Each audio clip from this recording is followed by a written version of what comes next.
कमर हिलाएंगे। Recording by good studio Delhi.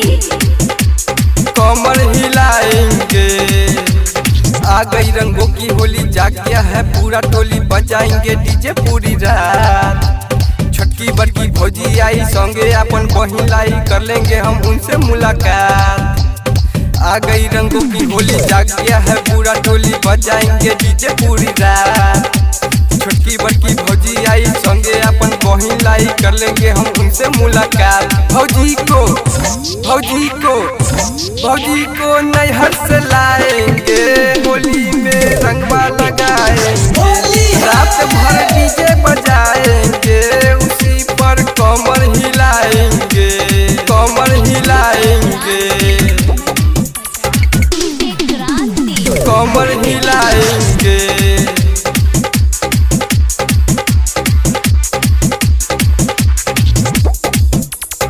Holi का दिन है तो कोनो कसर न छोड़ेंगे, जो कुछ बोलेगा तब मुँह हम तोड़ेंगे।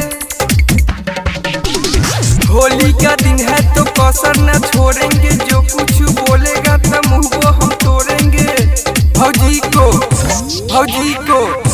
भौजी को नैहर से लाएंगे, होली में रंगवा लगाएंगे। रात भर डीजे बजाएंगे, उसी पर कमर हिलाएंगे, कमर हिलाएंगे, कमर हिलाएंगे।